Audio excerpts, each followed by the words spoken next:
வணக்கம் நண்பர்களே. இன்னைக்கு நீங்க கேட்க போற கதைகள் எல்லாமே உங்க வாழ்க்கைய வேற கட்டத்துக்கே கூட்டிட்டு போகும். அதனால இந்த கதைகளை ஸ்கிப் பண்ணாம முழுசா கேளுங்க. வாங்க கதைக்குள்ள போகலாம். ஒருமுறை ஒரு புத்த துறவி மலையின் உச்சியில் அமர்ந்து தியானம் செய்து கொண்டிருந்தார். அப்போது ஒரு அரசன் அந்த துறவியிடம் வந்து, குருவே, நீங்கள் எப்போதும் தியானம் தியானம் என்று சொல்லிக்கொண்டே இருக்கிறீர்கள். ஆனால் தியானம் எனக்கு மிக தொலைவில் உள்ளது. சிறிது நேரம் கண்ணை மூடி அமைதியாக இருக்க கூட என்னால் முடியவில்லை. என் மனம் மிகவும் அமைதியற்றது. அது எப்போதும் எதையாவது பற்றி சிந்தித்துக் கொண்டே இருக்கிறது. நான் தியானம் செய்ய அமரும் போதெல்லாம் என் உள்ளத்தில் எண்ணங்களின் ஒரு புயல் வருகிறது. மக்களை பற்றிய சிந்தனைகள், என் வாழ்க்கையின் கடந்த கால நிகழ்வுகளை பற்றிய நினைவுகள், என் எதிர்காலத்தை பற்றிய சிந்தனைகள், இப்படி பல விசித்திரமான எண்ணங்கள் என் மனதிற்கு வருகின்றன. அவற்றை நிறுத்த நான் நிறைய முயற்சிக்கிறேன். ஆனால் நான் அவற்றை நிறுத்தவும் தியானம் செய்யவும் முயற்சிக்கும் போது என் மனம் இன்னும் அதிகமாக அமைதியற்றதாகி பயனற்ற விஷயங்கள் என் மனதில் வரத் தொடங்குகின்றன. இவ்வளவு சொன்ன பிறகு அந்த அரசன் அந்த புத்த துறவியை பார்த்து, குருவே, தயவு செய்து என் இந்த பிரச்சனைக்கு ஒரு தீர்வு சொல்ல முடியுமா என்று கேட்டான். இதை கேட்ட துறவி, நான் என்ன தீர்வு சொல்ல வேண்டும்? இது உன் மனது. சிறிது நேரம் கண்ணை மூடி இருக்கக்கூட உன்னை அனுமதிக்காத உன் மனதை நீ எவ்வளவு தூரம் சுதந்திரமாக விட்டிருக்கிறாய் என்று சிந்தித்துப் பார் என்றார். அரசன், குருவே, நான் நிறைய யோசித்தேன். ஆனால் என் பிரச்சனைகளைப் பற்றி நான் யோசிக்க வேண்டியிருந்தது. இந்த பிரச்சனைக்கு ஒரு தீர்வை கண்டுபிடிக்க என்னால் முடியவில்லை. அதனால்தான் நான் உங்கள் அடைக்கலம் தேடி வந்திருக்கிறேன். இனிமேல் நீங்கள் மட்டுமே எனக்கு ஒரு வழியை காட்ட வேண்டும் என்று கூறினான். அப்போது அந்த துறவி சிறிது நேரம் அந்த அரசனின் முகத்தை உற்று பார்த்தார். பிறகு, சரி, என் குருவான கௌதம புத்தர் கூறிய 4 பழக்கங்களைப் பற்றி நான் உனக்கு சொல்கிறேன். இந்த 4 பழக்கங்களையும் நீ கடைப்பிடித்தால் உன் வாழ்க்கையில் ஒருபோதும் அமைதியின்மையை உணரமாட்டாய் என்றார். அரசன் முழு கவனத்துடன் அந்த புத்த துறவியின் வார்த்தைகளை கேட்கத் தொடங்கினான். துறவி சொன்னார், முதல் பழக்கம் மற்றவர்களின் மனதை படிக்க முயற்சிப்பதை நிறுத்துவது என்பதே ஆகும். உங்களைப் போன்ற பெரும்பாலான மக்கள் செய்யும் தவறு இதுதான். அவர்கள் மற்றவர்களின் சிந்தனைகளை படிக்க முயற்சிக்கிறார்கள்.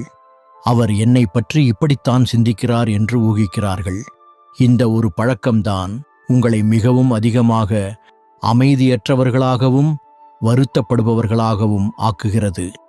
பெரும்பாலும் மக்கள் மற்றவர்களின் சிந்தனைகளை தவறான மற்றும் எதிர்மறையான வழிகளில் புரிந்து கொள்கிறார்கள். உதாரணமாக, மற்றவர்கள் தங்கள் வளர்ச்சியில் பொறாமை கொள்கிறார்கள் என்றும், அவர்களை அவமதிக்க விரும்புகிறார்கள் என்றும், அவர்களை விரும்புவதில்லை என்றும், உதவத் தயாராக இல்லை என்றும் அவர்கள் நினைக்கிறார்கள். இந்த பழக்கம் கொண்ட மக்கள் மற்றவர்களைப் பற்றி நிறைய எதிர்மறை எண்ணங்களை உள்ளே வைத்துக்கொண்டு அவர்களைப் பற்றி சிந்தித்து பழிவாங்க வழிகளை திட்டமிட்டு அவர்களை தாழ்த்தி பேசுவதற்கான வாய்ப்புகளுக்காக காத்திருக்கிறார்கள். மற்றவர்கள் மீதான இந்த எதிர்மறை சிந்தனை அவர்களை மகிழ்ச்சியற்றவர்களாகவும் அமைதியற்றவர்களாகவும் ஆக்குகிறது.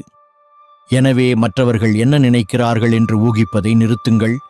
மற்றவர்களின் மனதை படிக்க முயற்சிப்பதை நிறுத்துங்கள். நீங்கள் படிக்க விரும்பினால் உங்கள் சொந்த எண்ணங்களை படிக்கத் தொடங்குங்கள். உங்கள் உள்ளே என்ன நடக்கிறது என்பதை கவனியுங்கள். நீங்கள் எதிர்மறை எண்ணங்களுக்கு அடிமையாகிவிட்டீர்களா? புகார் செய்கிறீர்களா? மற்றவர்களைப் பற்றி மோசமாக பேசுகிறீர்களா என்று நீங்களே மதிப்பிடுங்கள். அதன் பிறகு புத்த துறவி 2வது பழக்கத்தை சொன்னார். நீங்கள் தோல்வியுற்றால் மக்கள் என்ன சொல்வார்கள் என்று நினைத்து வருத்தப்படாமல் இருங்கள். மக்கள் உங்களை கேலி செய்வார்களோ என்று பயப்பட வேண்டாம். கேலி செய்பவர்களை கேலி செய்ய விடுங்கள். ஒருவரின் தோல்வியை பார்த்து சிரிப்பது சிலரின் இயல்பு. ஏனென்றால் நீங்கள் வெற்றி பெற்றிருந்தால் அதே மக்கள் உங்களை புகழ்ந்திருப்பார்கள், மதித்திருப்பார்கள், உங்களை பற்றி பெருமை கொண்டிருப்பார்கள். உங்கள் வெற்றியில் மற்றவர்களிடமிருந்து புகழை எதிர்பார்க்கிறீர்கள் என்றால் உங்கள் தோல்வியில் அவர்கள் சிரிப்பதைக் கண்டு நீங்கள் துக்கப்படக்கூடாது. பிரச்சனை என்னவென்றால், நாம் மனிதர்கள் தோல்வியை மோசமானதாக கருதுகிறோம். ஆனால் உண்மையில் வெற்றியை விட தோல்வி மிகவும் முக்கியமானது. ஏனென்றால் தோல்வி இல்லாமல் ஒரு வெற்றியாளருக்கு அகங்காரமும் மற்றவர்களை தன்னை விட தாழ்ந்தவர்களாக கருதும் உணர்வும் ஏற்படலாம். ஆனால் தோல்வி நமக்கு பணிவு, பொறுமை ஆகியவற்றை கற்பிக்கிறது, மேலும் தொடர்ந்து முயற்சிக்க ஊக்குவிக்கிறது. அதனால்தான் தோல்வியை மோசமானதாக பார்க்காதீர்கள். உங்கள் வேலையில் தோல்வி அடைய வாய்ப்பில்லை என்றால் அதன் பொருள் நீங்கள் உங்கள் திறன்களை விட சிறிய இலக்கை வைத்திருக்கிறீர்கள் என்பதாகவும், மக்கள் உங்களை கேலி செய்யவோ, குறை கூறவோ, மோசமாக பேசவோ இல்லை என்றால் அதன் பொருள் நீங்கள் உள்ளுக்குள் செத்துப்போனதைப் போல இருக்கிறீர்கள். உங்கள் மனதின் எல்லைகளைத் தாண்டி புதியதாக எதையாவது செய்ய நீங்கள் முயற்சிப்பதில்லை. ஏனென்றால் புதிய விஷயங்களை செய்ய முயற்சிப்பவர்கள் மட்டுமே தோல்வி அடைவார்கள். ஒரு விஷயத்தை எப்போதும் நினைவில் கொள்ளுங்கள். தோல்வி அடைய தைரியம் இல்லை என்றால் உங்களால் ஒருபோதும் பெரிய இலக்குகளை அடைய முடியாது. எனவே தோல்வியை பற்றிய பயத்தையும் மக்கள் உங்களை கேலி செய்வதை பற்றிய பயத்தையும் நிறுத்துங்கள். புத்த துறவி தனது 3வது உபதேசத்தை தொடர்ந்தார். தேவையற்ற விஷயங்களில் நேரத்தை வீணாக்குவதை நிறுத்துங்கள். பலர் தங்கள் நேரத்தை கொல்வதாக நினைக்கலாம். ஆனால் உண்மை அதற்கு நேர் எதிரானதுதான். நேரம் அவர்களை ஒவ்வொரு நிமிடமும் அழித்துக் கொண்டிருக்கிறது. பயனற்ற விஷயங்களில் நேரத்தை செலவழிப்பதற்கு ஒரே காரணம், அவர்களுக்கு நிறைய காலம் இருக்கிறது என்ற எண்ணம்தான். ஆனால் உண்மை அதுவல்ல. அவர்களுக்கு முன்பிருந்த பலருக்கும் இதே எண்ணம் இருந்திருக்கலாம். ஆனால் நேரம் எப்படியோ கடந்து சென்றது. மேலும் தங்கள் வாய்ப்பு எப்போது வந்தது என்பதை அவர்கள் அறியவில்லை. தங்கள் தவறை உணரும்போது நேரம் அவர்களின் கையை விட்டுச் சென்றிருந்தது. பயனற்ற விஷயங்களுக்காக வாழ்க்கை முழுவதையும் செலவழித்ததில் உள்ள வருத்தம் மட்டுமே அவர்களுக்கு மிஞ்சியிருந்தது. அப்படி அவர்கள் தங்களை அறியாமலும் வாழ்க்கையின் உண்மையை உணராமலும் இந்த உலகத்தை விட்டுச் சென்றனர். எனவே இந்த வாழ்க்கை இருக்கும் வரை நல்ல விஷயங்களுக்காகவும், தங்களை அறிந்து கொள்வதற்கும், மற்றவர்களுக்கு உதவுவதற்கும், மக்களுக்கு சரியான வழியை காட்டுவதற்கும், மனித குலத்தின் நன்மைக்காகவும் பயன்படுத்துங்கள். மற்றொரு முக்கியமான விஷயம், இன்றைய தருணத்தை வீணடிக்காதீர்கள் என்பதே. நேரத்தை வீணடிப்பதன் மூலம் இதுவரை யாரும் மகிழ்ச்சியை பெறவில்லை. ஒரு நிமிடம் உங்களுக்கு மகிழ்ச்சியாக தோன்றலாம். ஆனால் நீங்கள் உணர்வு பூர்வமானவராக இருக்கும்போது எவ்வளவு நேரம் இழந்தீர்கள் என்று பார்க்கும்போது நீங்கள் உங்களை நீங்களே கோபித்துக் கொள்வீர்கள். மேலும் வருத்தத்தின் உணர்வு உங்களை நிரப்பும். இந்த வருத்தத்தின் உணர்வு உங்களுக்கு மன அழுத்தத்தை உருவாக்கி நீங்கள் அமைதியற்றவராக ஆகி உங்கள் தவறை பற்றி சிந்தித்துக் கொண்டிருப்பீர்கள். அப்போது உங்களுக்கு எந்த வேலையும் செய்ய தோன்றாது. நீங்கள் துக்கத்துடன் ஓரிடத்தில் முடங்கிக் கொள்வீர்கள். நேரம் வீணடிப்பதில் இருந்துதான் இந்த தீய சக்கரம் தொடங்குகிறது. எனவே நேரத்தை வீணாக்குவதை நிறுத்தி முக்கியமான விஷயங்களை செய்யத் தொடங்குங்கள். புத்த துறவி தனது 4வது உபதேசத்தை தொடர்ந்தார். என்னை விட திறமையானவர்களால் கூட இதை செய்ய முடியவில்லை என்று நினைப்பதை நிறுத்துங்கள். அப்படியானால் என்னால் இதை எப்படி செய்ய முடியும் என்று நீங்கள் சிந்திக்கலாம்.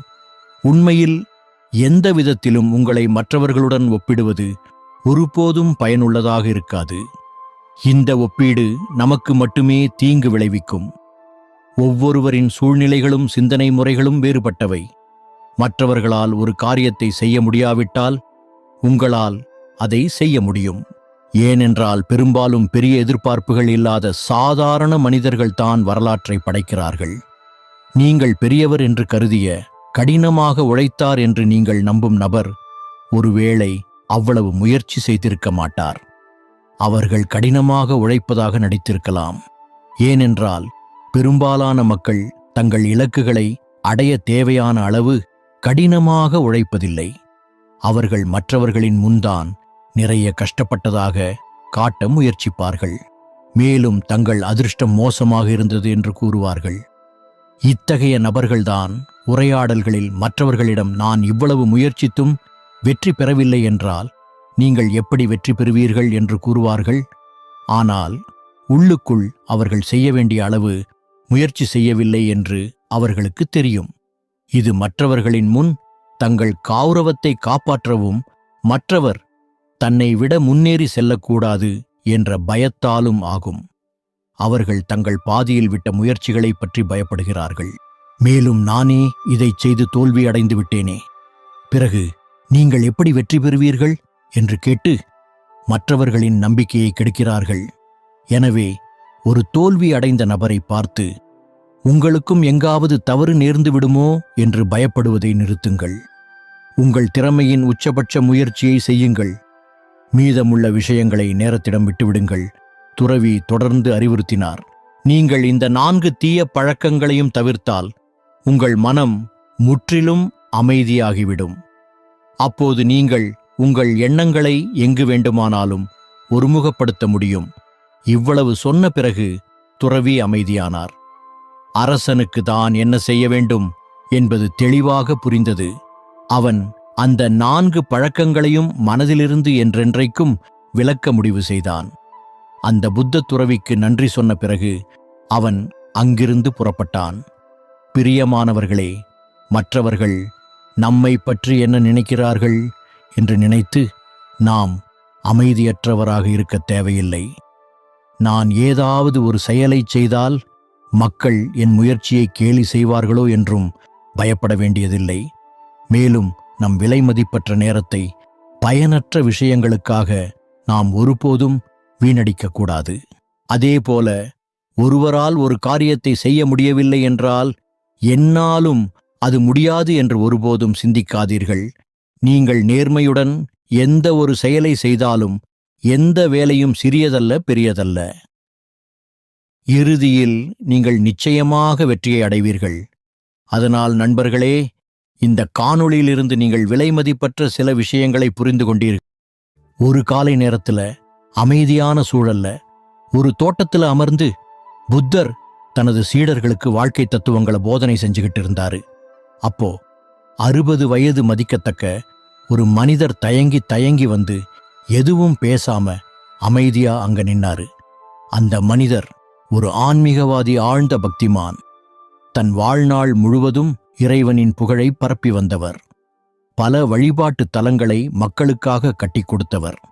இப்படி எந்த நேரமும் கடவுளோட நாமத்தை சொல்லி வாழ்ந்து வந்தவருக்கு கடவுள் இருக்காரா இல்லையா அப்படிங்கிற ஒரு கேள்வி ஆழ்மனதில் இருந்துகிட்டே இருந்தது. இந்த கேள்விக்கு விடை தேடிதான் புத்தரை சந்திக்க வந்திருந்தாரு அந்த மனிதர். போதனைகள் முடிஞ்சதுக்கு அப்புறம் சீடர்கள் எல்லாம் அங்கிருந்து கிளம்பி போனாங்க.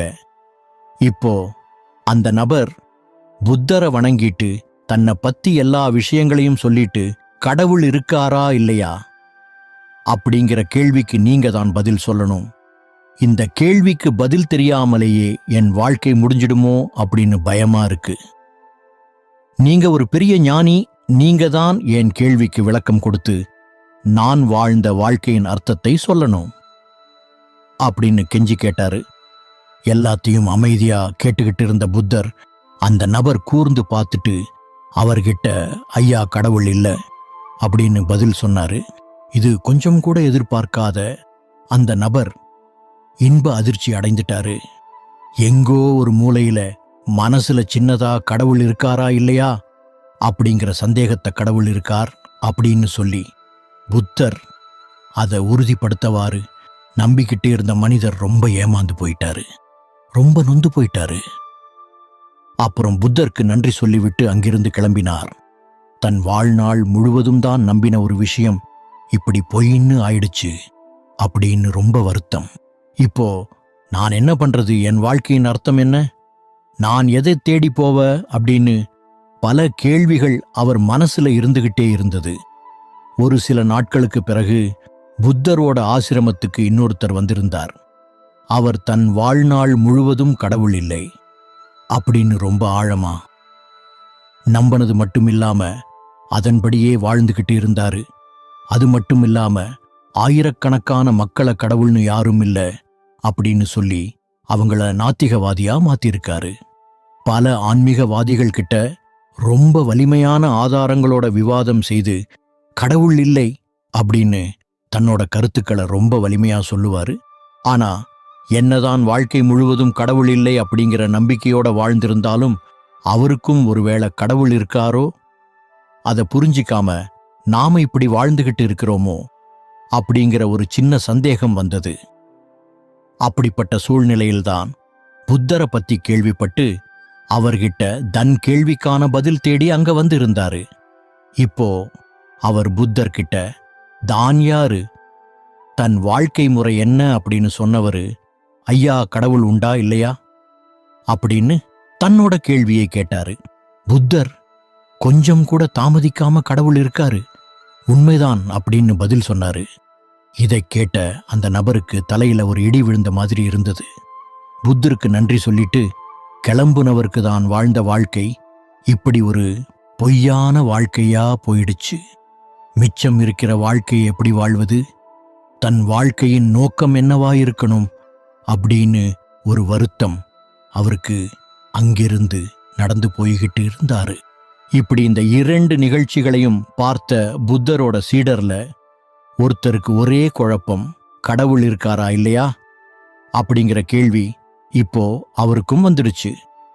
புத்தர் இப்படி 2 நபர்கள்கிட்ட 2 விதமான பதில்கள் சொல்லியிருக்கிறாரே, ஏன் அப்படிங்கிற ஒரு கேள்வி எழுந்ததும் அந்த சீடருக்கு அன்னைக்கு இரவு தூக்கமே வரல. என்ன ஆனாலும் சரி, புத்தர்கிட்ட இதற்கான விடையே இப்பவே கேட்டாகணும் அப்படின்னு புத்தர்கிட்ட ஓடி போனவர். புத்தரை ஒரு கேள்வி ஏன் மனசு அமைதி இல்லாம ஆகிடுச்சு, நீங்க தான் பதில் சொல்லி ஒரு தெளிவு கொடுக்கணும் அப்படின்னு சொன்னவர், புத்தரே உங்ககிட்ட கடவுள் இருக்கிறாரா இல்லையான்னு கேள்வி கேட்டு வந்த 2 பேர்கிட்ட 2 விதமான பதில்கள் சொன்னீங்க. எனக்கு புரியல, தயவு செஞ்சு உண்மையான பதில் சொல்லுங்க அப்படின்னு வேண்டி கேட்டுக்கிட்டாரு. புத்தர் ஒரு சின்ன சிரிப்போட, சீடனே, நான் சொன்ன பதில் அந்த 2 நபர்களுக்கானது, அது உனக்கான பதில் இல்ல அப்படின்னு சொன்னாரு. இதை கேட்ட சீடருக்கு மேலும் குழப்பமாயிருந்தது. அவர் புத்தர்கிட்ட, ஐயா எனக்கு புரியல, கொஞ்சம் தெளிவுபடுத்துங்க அப்படின்னு கேட்டாரு.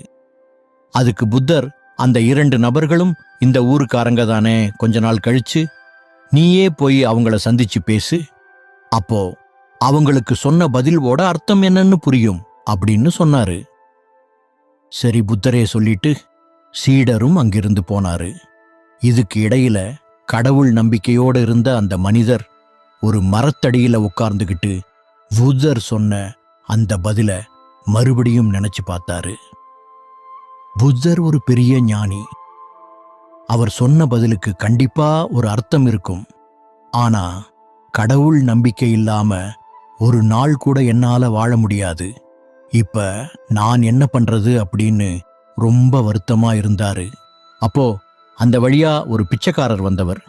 இவர்கிட்ட, ஐயா ரொம்ப பசிக்குது, தர்மம் பண்ணுங்க, உங்களுக்கு புண்ணியமா போகும் அப்படின்னு கெஞ்சினாரு. ஏற்கனவே ரொம்ப வேதனையில் இருந்த அந்த மனிதர் கொஞ்சம் எரிச்சலோட, அட நீ வேற, நானே என் வாழ்க்கை முழுவதும் நான் நம்ப ஒரு விஷயம் பொய்யா போயிடுச்சு அப்படின்னு கவலையில் இருக்கேன், நீ வேற வந்து பாவம் புண்ணியம்னு பேசிட்டு இருக்க போப்பா அப்படின்னு சொன்னவர். அப்புறம் சரி இந்தா அப்படின்னு கொஞ்சம் பணம் கொடுத்தாரு. அதை மகிழ்ச்சியா வாங்கிட்டு அந்த பிச்சைக்காரர், ஐயா கடவுள் மாதிரி வந்து அடுத்த 2 நாளைக்கு என் பசிய போக்கிட்டீங்க, நீங்க நல்லா இருக்கணும், நன்றி சாமி அப்படின்னு சொன்னாரு. அதை கேட்ட அந்த நபருக்கு ஒரே ஆச்சரியம், என்னடா இவர் கடவுள் அப்படி இப்படின்னு சொல்றாரே, நினைச்சவர் என்னவோப்பா நீ என்ன கடவுள்னு சொல்ற, ஆனா புத்தர் கடவுள் இல்லைன்னு சொல்லிட்டாரு, இப்போ நான் எப்படி வாழ்றது, கடவுள் சிந்தனை இல்லாம கடவுளுக்கான பணிகளை செய்யாம நான் எப்படி இந்த வாழ்க்கையை வாழ முடியும், நீயே சொல்லு அப்படின்னு சோகமா கேட்டாரு. அதுக்கு அந்த பிச்சைக்காரர், ஐயா நான் பிறந்ததிலிருந்து பிச்சைக்காரன் இல்ல, நானும் ஒரு காலத்துல ரொம்ப வசதியா இருந்தவன் தான், ஆனா என்னோட ஊதாரித்தனத்தினால கெட்ட சகவாசத்தினால எல்லா செல்வத்தையும் இழந்துட்டேன். மனுஷனா பிறந்த எனக்கு இந்த உலகத்துல வாழ ஒரு நெறிமுறை இருக்கு அப்படிங்கிறது புரியாம என் கடமையை மறந்து சக உயிர்கள் மேல எந்த அன்பும் அக்கறையும் காட்டாம யாரோட சுக துக்கங்களையும் பங்கெடுத்துக்காம தான் தோன்றித்தனமா இருந்து என் வாழ்க்கையை வீணடிச்சிட்டேன். இப்ப ஒருவேளை சாப்பாட்டுக்கே யாசகம் கேட்கிற நிலைமைக்கு வந்துட்டேன் அப்படின்னு சொன்னவர் மேலும், ஐயா, என்னை பொறுத்த வரைக்கும் இந்த உலகத்துல பிறக்கிற எல்லா உயிரினங்களோட தலையாய கடமை என்ன தெரியுமா? எவ்வளோதான் சிரமமா இருந்தாலும் அது எல்லாத்தையும் சமாளிச்சு நமக்கு கிடைச்ச வாழ்க்கைய நல்லா வாழ்றது தான். ஆனா ஆறறிவு படைச்ச மனுஷனுக்கு தான் வாழ்வது மட்டும் இல்லாம தன்னால முடிஞ்ச அளவுக்கு மற்றவங்களை கை தூக்கி விடுறதும் ஒரு கடமைதான். நாம வாழ்ற சமூகத்துல தான் பிறந்ததோட அடையாளத்தை 4 பேருக்கு நல்லது செஞ்சு ஒரு சிறந்த வாழ்க்கைய வாழ்வது மூலமாத்தான் விட்டுட்டு போகணும். நம்ம படைச்ச இறைவனோட விருப்பமும் அதுவாதான் இருக்கும். அதை விட்டுட்டு நம்ம படைச்ச கடவுளுக்கே நான் நற்காரியங்கள் செய்கிறேன் அப்படிங்கிற வகையில அதையே லட்சியமா வச்சுக்கிட்டு வாழுற வாழ்க்கை எப்படி ஒரு அர்த்தமுள்ள வாழ்க்கையா இருக்க முடியும்? நீங்க ஒரு சிறந்த பக்திமான் தான்.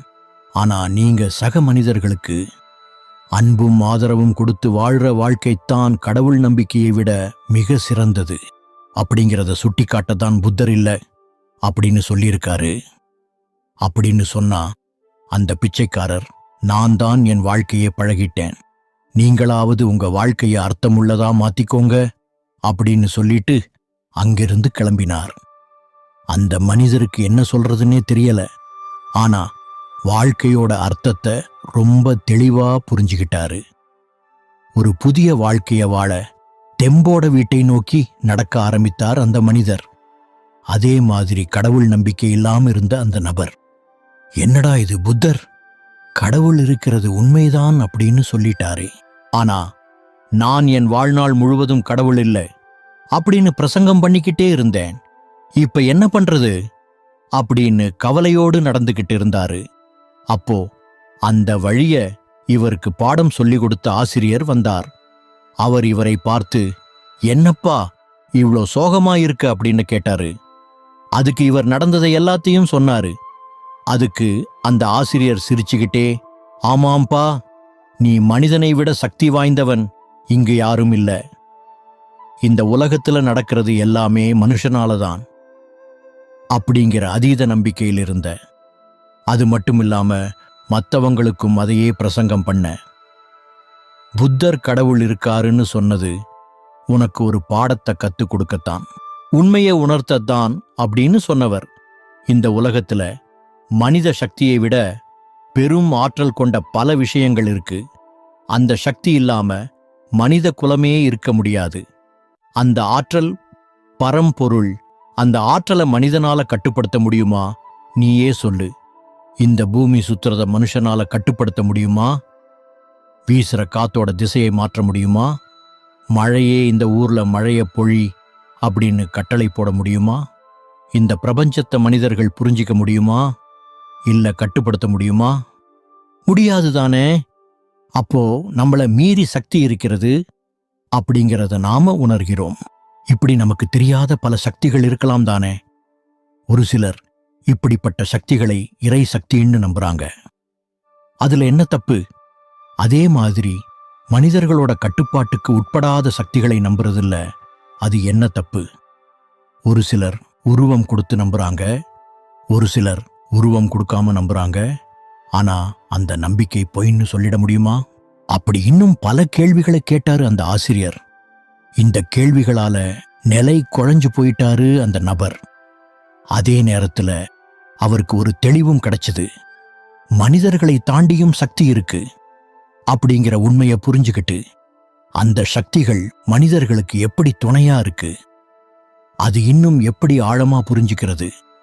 அப்படி புரிஞ்சுக்கிட்டா மனித வாழ்க்கைய அது எப்படி முன்னேற்றம் அடைய செய்யும் அப்படிங்கிறதையெல்லாம் பத்தி சிந்திக்க ஆரம்பிச்சிட்டாரு அந்த மனிதர். ஆசிரியருக்கு நன்றி சொல்லிட்டு ஒரு தெளிந்த நீரோடை போல அங்கிருந்து கிளம்ப ஆரம்பித்தார் அந்த மனிதர். அப்புறம் கொஞ்ச நாள் கழிச்சு புத்தரோட அந்த சீடர் இந்த 2 பேரையும் சந்திச்சு அவங்களுடைய தற்போதைய நிலை என்ன அப்படிங்கிறத கேட்டு தெரிஞ்சுக்கிட்டாரு. அந்த 2 பேரும் அவங்களுக்கு ஏற்பட்ட அனுபவங்களையும் அதிலிருந்து அவங்களுக்கு கிடைச்ச தெளிவையும் பத்தி சீடர்கிட்ட விளக்கி சொன்னாங்க. இப்போ இந்த சீடருக்கும் ஒரு தெளிவு கிடைச்சது. ரொம்ப மகிழ்ச்சியா தன்னோட ஆசிரமத்துக்கு திரும்பினாரு அந்த சீடர். நண்பர்களே, உங்களுக்கு கடவுள் நம்பிக்கை இருக்கலாம், இல்லாம இருக்கலாம். ஆனா அது ரெண்டும் உங்க வாழ்க்கையே மொத்தமா ஆக்கிரமிக்காமல் பார்த்துக்கோங்க. வாழ்க்கையில கஷ்டப்படும் போது உங்க இறை நம்பிக்கையே கொஞ்ச நேரம் ஆதரவா சாஞ்சிக்கிற ஒரு தோழா நினைச்சுக்கோங்க. அந்த தோள் உங்க பிரச்சனைகளை எல்லாம் தீர்த்து விடும் அப்படின்னு எதுவும் செய்யாம சும்மா இருந்துடாதீங்க. அதே மாதிரி தன்னை மீறிய சக்தி எதுவும் இல்லைன்னு நினைச்சுக்கிட்டு எல்லா பிரச்சனைகளையும் நானே தீர்த்து விடுவேன் அப்படின்னு தனியா கஷ்டப்படாதீங்க. மற்றவங்க கிட்ட உதவி கேளுங்க. பல நேரங்கள்ல சக மனிதர்கள், இந்த பிரபஞ்சம், இந்த இயற்கை நமக்கு உதவி செய்யறதுக்காக காத்துக்கிட்டு இருக்கு. அதனால அவங்கள நாடலாம், தப்பில்ல. சரி நண்பர்களே, கடவுளை நம்புறத பத்தியும் நம்பாதத பத்தியும் இந்த கதை ஒரு தெளிவை கொடுத்திருக்கும் அப்படின்னு நம்புறேன். உங்க வாழ்க்கையில நீங்க நினைச்ச காரியங்கள் வெற்றி பெற என்னுடைய மனமார்ந்த வாழ்த்துகள். ஒரு ஊர்ல வாணி, ராணின்னு 2 தோழிகள் இருந்தாங்களாம். பக்கத்து பக்கத்து கிராமத்தை சேர்ந்தவங்க. இருவருமே தின உழைப்பாளிகள் தான். ஒரே இடத்துல வேலை செய்யறவங்க. போதிய வருமானமே இல்லாததுனால இருவருமே ரொம்ப கஷ்டத்துல இருந்தாங்க. இப்படியே தங்களோட வாழ்க்கை போயிடக்கூடாது, எப்படியாவது கடினமா உழைச்சு முன்னேறியே ஆகணும் அப்படின்னு அடிக்கடி சிந்திப்பாங்களாம். ராணி கிட்ட நிறைய யோசனைகள் இருக்கும், ஆனா அதை செய்ய மாட்டாள். ஆனால் வாணிக்கு யோசனைகள் இருக்காது, ஆனால் செயல்முறைப்படுத்துவதற்கான ஆர்வம் இருக்கும். ஒரு நாள் இருவருமே மதிய உணவு இடைவேளையின் போது வழக்கம் போல தங்களுடைய எதிர்காலத்தை பத்தி பேசிட்டு இருந்தாங்களாம். எப்படியாவது ஏதாச்சும் செஞ்சு வாழ்க்கையில முன்னேறிடணும், நம்மளோட வருமானத்தை உயர்த்தியே ஆகணும் அப்படின்னு பேசிட்டு இருக்கும் பொழுது ராணி ஒரு யோசனை சொன்னாலாம். பேசாம 2 பேருமே கொஞ்சம் கோழிகள் வாங்கி முட்டை வியாபாரம் செஞ்சா என்ன? கொஞ்ச நாள் கஷ்டப்பட்டா நாமளும் முன்னேறிடலாம், நிறைய வருமானமும் கிடைக்கும் அப்படின்னு சொன்னாலாம். இந்த யோசனை வாணிக்கும் பிடிச்சது. 2 பேருமே நாளைக்கே ஒரு சந்தைக்கு போய் கோழிகள் வாங்கி முட்டை வியாபாரம் செய்யலாம் அப்படின்னு முடிவு பண்ணாங்க. அதுக்கப்புறம் தங்களோட வீட்டுக்கும் போயிட்டாங்க. அடுத்த நாள் வாணி சொன்ன நேரத்துக்கு கோழி சந்தையிலே தன்னோட தோழிக்காக காத்திருக்க ஆரம்பிச்சாளாம். காலையில வந்தவள் மாலை 5 மணி வரைக்கும் காத்திருந்தாள். ராணி வரவே இல்லை. சரி, இதுக்கு மேல அவளுக்காக காத்திருக்க வேண்டாம் அப்படிங்கறதான் கொண்டு வந்திருந்த காசுக்கு தகுந்தாற் போல கோழிகளை வாங்கிட்டு தன்னோட வீட்டுக்கும் போயிட்டாளாம். அடுத்த நாள்ல இருந்து கடினமா உழைக்கவும் ஆரம்பிச்சாளாம். கோழிக்கு உணவு போடுறது, சுத்தம் பண்றது, முட்டைகளை எடுக்கிறது, முட்டை விற்கிறது அப்படின்னு கடுமையா உழைக்கவும் ஆரம்பிச்சாளாம். 2 வருஷத்துல அவகிட்ட பெரிய கோழி பண்ணை இருந்துச்சு. சில வருஷத்துக்கு அப்புறமா பெரிய பங்களா, சொந்த காரு, கோழி பண்ணைகள் அப்படிங்கிறது ஒரு வசதியான வாழ்க்கை வாழ்ந்துட்டும் இருந்தாளாம். அவளோட பண்ணைக்கு மேலும் சில நாட்டுக்கோழிகள் தேவைப்பட்டுச்சு. அதை வாங்கறதுக்காக ஒரு கிராமத்துக்கும் போனாளாம். அப்பொழுதுதான் அவளுக்கு தன்னுடைய பழைய தோழியோட ஞாபகமும் வந்துச்சு. வந்ததே வந்துட்டோம், அப்படியே தன்னோட தோழிய பார்த்துட்டு போயிடலாம் அப்படின்னு நினைச்சு அவளும் காரை விட்டு இறங்கி ஒருத்தர்கிட்ட விசாரிக்கலாம் அப்படின்னு போனாளாம். பார்த்த உடனே கண்டுபிடிச்சிட்டாள். அவள் வேற யாரும் இல்ல, தன்னோட தோழி தான் அப்படின்னுட்டு ராணி நல்லா இருக்கிறியா அப்படின்னு கேட்டாளாம். அழுக்கான கிழிந்த உடையோட இருந்த அந்த பெண்ணும் தன்னை நோக்கி மிக விலை உயர்ந்த அழகான உடை அணிஞ்சு, அதுவும் கார்ல இருந்து இறங்கி வந்து அப்படின்னு கேக்குற பெண் யாரு அப்படின்னு கொஞ்சம் உத்து பார்த்தாலாம்.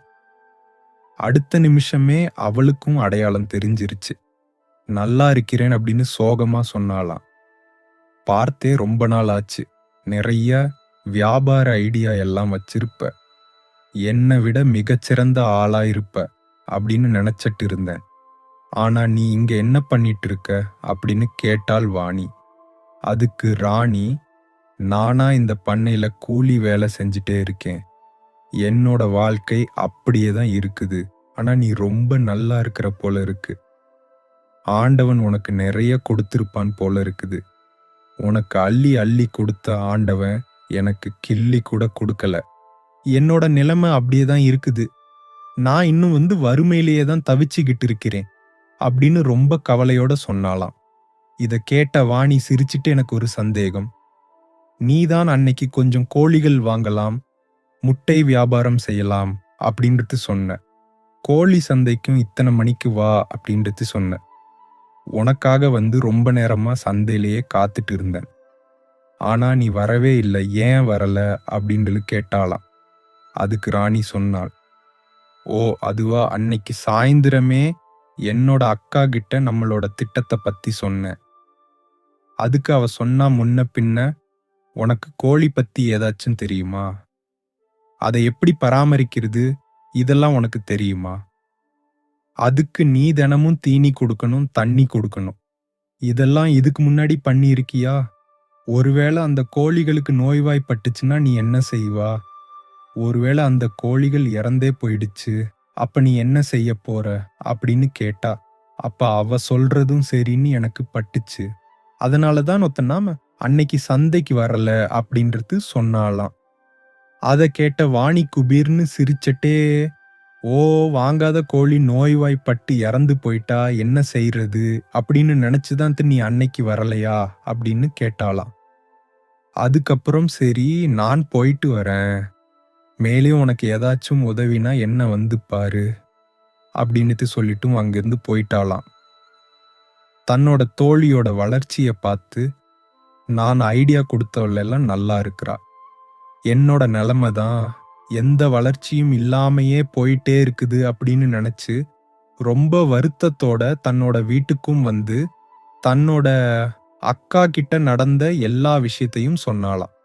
அதற்கு அக்காவோ, உன்னோட தோழியோட நேரம் நல்லா இருக்குது, அவள் முன்னேறிட்டாள் அப்படின்னு சொன்னாங்களா? இத கேட்டதும் ராணி, உன்னாலதான் என்னோட வாழ்க்கையில எந்த முன்னேற்றமும் இல்லை. நான் மட்டும் அன்னைக்கு கோழி வாங்கி இருந்தேன்னா நானும் இன்னைக்கு பெரிய ஆளாக மாறியிருப்பேன் அப்படின்னு அவள் சொன்னாள். உடனே அக்கா, நான் இன்னைக்கும் சொல்றேன், ஒருவேளை அந்த கோழிகள் இறந்து போயிருச்சுன்னா உனக்கு பெருத்த நஷ்டம்தான் ஏற்படும். நான் உனக்கு நல்லது மட்டும்தான் சொல்றேன் அப்படின்னு சொன்னாங்க. நீ என்ன சொன்னாலும் சரி, நான் கோழிகள் வாங்கியே தீருவேன் அப்படின்னுட்டு சொல்லிட்டு அவளோட பொருட்களை வித்து காசை எடுத்துட்டு அடுத்த நாளே கொஞ்சம் கோழிகளை வாங்கி அதை வச்சு வேலை பார்க்க ஆரம்பிச்சாள். கடினமா உழைக்கவும் ஆரம்பிச்சாளாம். என்னதான் கடினமா உழைச்சாலும் அவளோட மனசுல ஒரு ஓரமா, ஒருவேளை இந்த கோழிகள் என்னோட அக்கா சொன்ன மாதிரியே இறந்து போயிருச்சுன்னா நான் என்ன செய்வேன் அப்படிங்கிற எண்ணம் மட்டும் ஓடிக்கிட்டே இருந்துச்சு. அவளோட எண்ணத்தோட விளைவோ என்னவோ தெரியல, அந்த கோழிகள் கொஞ்ச நாள்லயே இறந்தும் போயிடுச்சு. அவளுக்கு பெருத்த நஷ்டமும் ஏற்பட்டுச்சு. இருந்தாலும் வேற ஒரு விதமா நம்மளோட முயற்சியை செஞ்சிட்டே இருக்கணும் அப்படின்னு நினைச்சு தன்னோட தோழிய பார்க்க போனாளாம். வாணி கோழி பண்ண மட்டும் இல்லாம விவசாயமும் செஞ்சிட்டு இருக்கிறதையும் பார்த்தாளாம். நானும் விவசாயம் செஞ்சே தீருவேன் அப்படின்னு நினைச்சு அவகிட்ட இருந்த சின்ன நிலத்துல பயிரிடவும் ஆரம்பிச்சாளாம். வாணி என்னெல்லாம் செய்றாள் அப்படின்னு தினமுமே அவளோட நிலத்தை போய் பார்த்துட்டு அதே மாதிரியே தன்னோட நிலத்தையும் பராமரிக்கவும் ஆரம்பிச்சாளாம். அதாவது வாணி விதை விதைச்சா இவளும் விதை விதைப்பாள், வாணி களை எடுத்தா இவளும் களை எடுப்பாள், வாணி மருந்தடிச்சானா இவளும் மருந்தடிப்பாள், வாணி தண்ணி காட்டுனா இவளும் தண்ணி காட்டுவாள். வாணியோட நிலத்துல அறுவடையும் முடிஞ்சிருச்சு. வாணி நிறைய லாபமும் பார்த்தாள். ஆனா ராணி நட்டு வச்ச பயிர்கள் முளைக்காமையே இருந்துச்சு. காரணம் என்ன? நானும் கடினமான உழைப்ப போட்டேன் அப்படின்னு ரொம்ப சோகத்தோட உட்காந்து யோசிக்கும் போதுதான் அவளுக்கு ஒரு விஷயம் புரிய வந்துச்சு. வாணி விதைச்ச விதை நெல் விதை, ஆனானா நம்ம விதைச்சது பூண்டு விதை. நெல்லுக்கு அதிகமா தண்ணி காட்டணும், பூண்டுக்கு அதிகமா தண்ணி தேவைப்படாது. அதிகமான தண்ணியால தான் நம்ம நட்ட பூண்டு எல்லாம் இந்த அழுகி போயிருச்சு அப்படிங்கிற விஷயம் காலம் கடந்துதான் அவளுக்கு புரியவும் வந்துச்சு. அப்புறம் அதை நினைச்சு வருந்தவும் ஆரம்பிச்சாளாம். அக்காவும் நான் தான் ஆரம்பத்திலேயே வேண்டா பேசாம கூலி வேலைக்கே போன்னு சொன்னேனே, கொஞ்சமாவது கேட்டியா? இப்ப எல்லாத்தையும் இழந்து அடுத்த வேளை சாப்பாட்டுக்கு கூட வழி இல்லாம இருக்கிறியே அப்படின்னு கத்த ஆரம்பிச்சிட்டாங்க. ரொம்ப நொந்து போன அவளும் ஒரு துறவிய போய் சந்திச்சாளாம். துறவியே என்னதான் நான் கடினமா உழைச்சாலும் புத்திசாலியா இருந்தாலும் என்னோட வாழ்க்கையில எந்த வளர்ச்சியும் இல்ல. தயவு செஞ்சு வாழ்க்கையில முன்னேற ஏதாச்சும் நல்ல வழி சொல்லுங்க அப்படின்னு கேட்டாள.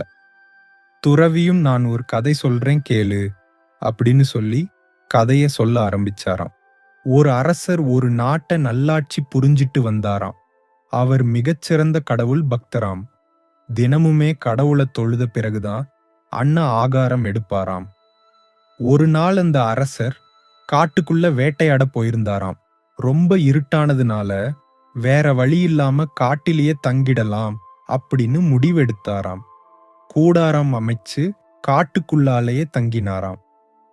அதிகாலையில வழக்கம் போல எந்திரிச்ச அரசர் ஒரு அமைதியான இடத்திலிருந்து ஆழ்ந்த தியானம் செய்தாராம். அப்போ அந்த சமயம் ஒரு வேடன் முயலை துரத்திட்டே வந்தானாம். அவனோட கவனம் முழுவதுமே அந்த முயலின் மேலேயே இருந்ததுனால அவன் அரசனையோ அவர் தியானத்தில் இருந்ததையோ கவனிக்கல. முயல் எப்படி தாவி குதிச்சு போயிட்டு இருந்துச்சோ அதே மாதிரி அவனும் தாவி குதிச்சுட்டு போயிட்டே இருக்கும்போது அவனோட கால் தெரியாம அரசனின் கிரீடத்து மேல பட்டு அந்த கிரீடம் உடைஞ்சு போயிருச்சு. அதை பார்த்த அரசருக்கு கடும் கோபம் வந்துருச்சு.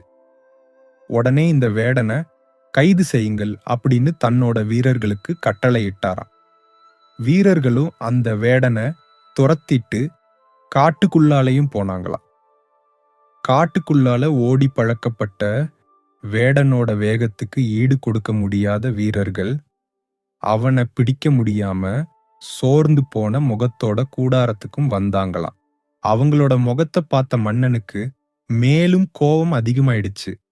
ஒரு வேடனை கூட உன்னால பிடிக்க முடியலையா அப்படின்னு சத்தம் போட்டுட்டு இருக்கும்போதே அந்த வேடனும் தான் வேட்டையாடிய முயலை கையில தூக்கிக்கிட்டு அந்த வழியா வந்துட்டு இருந்தானாம். அதை பார்த்த வீரர்கள் உடனே அவனை சுத்தி வளைச்சு பிடிச்சு அரசரின் முன்னாடி கொண்டு வந்து நிறுத்தினாங்களாம். அப்பொழுதுதான் அந்த வேடன் மன்னனையும் பார்க்கிறான். மன்னரின் முன்னாடி மண்டியிட்டு, மன்னரே வணக்கம், நீங்கள் என்னோட இருப்பிடத்திற்கு வந்திருப்பது என்னோட பாக்கியம், வரவேற்கிறேன் அப்படின்னு சொன்னானாம். அதை கேட்ட அரசர் ரொம்ப கோபத்தோட என்ன நடிக்கிறியா அப்படின்னு கேட்டாராம். மன்னா, தங்களோட கோபத்திற்கான காரணம் என்னன்னு எனக்கு தெரியல அப்படின்னு சொன்னான் வேடன். கொஞ்ச நேரத்துக்கு முன்னாடி தான் இந்த வழியா முயலை துரத்திட்டு ஓடினேன். நான் தியானம் செஞ்சிட்டு இருந்தப்போ காலால கிரீடத்தை எட்டி உதைச்சது மட்டும் இல்லாம நான் இந்த நாட்டோட மன்னன் என்ன நீ அவமானப்படுத்திட்ட அப்படின்னு சொன்னாராம். மன்னரே, மீண்டும் என்னை மன்னிக்கவும். என்னோட கவனம் முழுவதுமே முயலின் மேலேயே இருந்ததுனால உங்களை நான் கவனிக்கல. மீண்டும் என்னை மன்னிச்சுக்கோங்க அப்படின்னு அந்த வேடன் சொன்ன உடனே தான் அரசருக்கு தன்னோட தப்பு புரிய வந்துச்சு. அவனோட கவனம் முழுவதுமே அந்த முயலின் மேலேயே இருந்துச்சு. அப்படின்னா நான் தியானத்தில் இருந்தப்போ என்னோட கவனமும் தியானத்திலையும் சிந்தனையிலையும் மட்டும்தானே இருந்திருக்கணும்.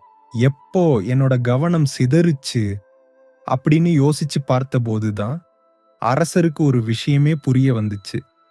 தவறெல்லாம் தன்னுடையதுதான் அப்படின்னு இதை புரிஞ்சுகிட்ட அரசரும் வேடன் கிட்ட மனசார மன்னிப்பும் கேட்டுட்டு நிறைய பரிசுகளோடு அவனை அனுப்பி வச்சாராம் அப்படின்னு அந்த துறவி கதையை சொல்லி முடிக்கிறாரு.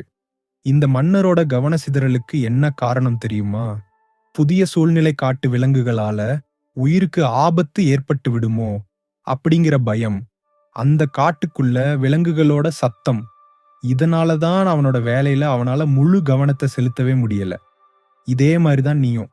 உனக்குள்ளால இருக்கும் அவநம்பிக்கை, சந்தேகம், எதிர்மறையான சிந்தனை, உன்னை சுத்தி இருக்கும் நபர்களோட எதிர்மறை எண்ணங்களோட தாக்குதல்கள், இதுதான் உன்னோட தோல்விக்கு காரணம். அதனாலதான் நீ புத்திசாலியா கடின உழைப்பு உழைச்சாலும் இவை அனைத்துமே உன்னோட தோல்விக்கு காரணம். உன்னோட தோழி அந்த வேடனை போல அவளோட கவனம் முழுவதுமே அவளோட லட்சியத்துல இருந்ததுனால தான் அவளால வெற்றி பெற முடிஞ்சது. உன்னுடைய எதிர்மறையான எண்ணங்களை விட்டுட்டு நேர்மறையான எண்ணங்களோட உன்னை சுத்தி இருக்கும் ஆளுங்களோட எதிர்மறையான எண்ணங்களை காதுல கொஞ்சம் கூட வாங்கிக்காம கடினமா உழைச்சினா நீயும் வாழ்க்கையில முன்னேறலாம் அப்படின்னு சொன்னாராம்.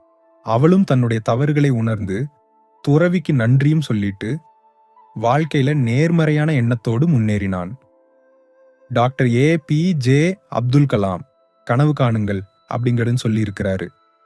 அவர் சொன்னது நேர்மறையா கனவு காணுங்கள் அப்படிங்கிறது சொன்னாரு. ஆனா எதிர்மறையான எண்ணங்களோட கனவு கண்டு தன்னோட முயற்சிகளை கொஞ்சம் கூட தொடங்காமல் இருக்கிறவங்க தான் நம்மள பல பேர் இருக்கிறாங்க. இன்னையோட உங்களோட எதிர்மறையான சிந்தனைகளை விட்டுட்டு நேர்மறையான சிந்தனைகளோடு இருங்க. கண்டிப்பா உங்களோட வாழ்க்கையிலும் நல்லது நடக்கும். நிச்சயமா நீங்களும் வாழ்க்கையில முன்னேறுவீங்க. மேலும் இது போன்ற நல்ல நல்ல கதைகளை தொடர்ந்து பார்த்து மகிழ இந்த சேனலை சப்ஸ்கிரைப் செய்யுங்கள். உங்கள் கருத்துக்கள் மற்றும் வேறு எந்த மாதிரி கதைகளை பார்க்க விரும்புகிறீர்கள் என்று காமெண்ட் பாக்ஸில் தெரிவியுங்கள். இந்த வீடியோ பிடித்திருந்தால் லைக் மற்றும் உங்களுக்கு பிடித்தவங்களுக்கு ஷேர் செய்யுங்கள். மீண்டும் மற்றொரு வீடியோவில் உங்களை சந்திக்கிறேன். நன்றி, வணக்கம்.